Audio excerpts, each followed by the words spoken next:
Good afternoon, sir. And my name is Tarik Shah. Arrow Career School. So इसमें आपका क्या take है कि मैं ऐसे अगर as a career opportunity HR में चूज करूँ तो उसमें कैसे हम उसमें अपॉर्चुनिटीज को टेक कर सकते हैं? जो ये कह रहे हैं, very sorry to say that might be their thought is in that way, but आज की डेट में earlier was a time when only the technical guys become the CEO and CTO of a company. Then the time came when the finance guys becoming CEO and the operating officer of the company. From last 3 years, you see many of HR professionals become the CEO of a company and operation heads, and they are leading the company. It is HR से अच्छा कोई भी business को नहीं समझ सकता. ये मेरा पर्सनल एक्सपीरियंस है और जो मैंने खुद देखा है. A particular person of a department head can only think of their own department and all that. HR knows what the business is, whom to require, when to require, किसकी क्या जरूरत है, मैं कैसे uplift कर सकता हूँ. They give the suggestions, but a technical person only stick with their own technical things. But HR is the only department, is the only person who knows what the business is, how to take the profit. हाँ, एक बात अलग है थोड़ा पीछे जाने पे. पहले HR के इन इनपुट्स को उतना सीरियसली नहीं लिया जाता था एक्चुअली में, कि यार आप HR के हो, आप अपना HR देखो, आदमी चाहिए आदमी लाके दो, रंगोली बनानी है रंगोली बनाओ, इवेंट करना है इवेंट करो. It's a fact. But when industry see कि these HR guys are really doing something different. I am the part of one of the company where I am the part of management as an operation head. So there are things which I upscale even in my present company where my contribution to office in this open office in Australia. So that is there how you present it. Thank you, sir. So can I just add? Can I just add?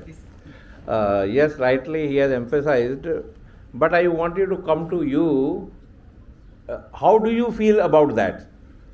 किसी ने आपको बता दिया ठीक है HR is not leading department, but आपका सोच क्या है इसके बारे में? According to me, जैसे मतलब HR as a department is very it is a core part of any organization. Core part of any organization. But ऐसे sir as a career opportunity, हाँ. HR का ज़्यादा scope as a consultancy firm में ज़्यादा है compared to any other organization as a departmental wise. ठीक है ना. Now I will try to give all HR professionals a tip. बिना डिप के स्नान नहीं हो सकता. आप बोलो कि मैं गीला भी ना और नहा लूँ तो वो पॉसिबल नहीं है, राइट. लोग कुंभ में जा रहे हैं, कुछ लोग घर में पानी मंगवा के नहा रहे हैं और कुछ वहाँ जाके नहा रहे हैं. कुछ तो फ़र्क है जो वहाँ जाके नहा रहे हैं और कुछ घर बैठे नहा रहे हैं. ठीक है. HR एक ऐसा डिपार्टमेंट है जिसको पेन लेनी पड़ती है उस बिजनेस प्रोसेस की जिसके अंदर वो काम कर रहा है.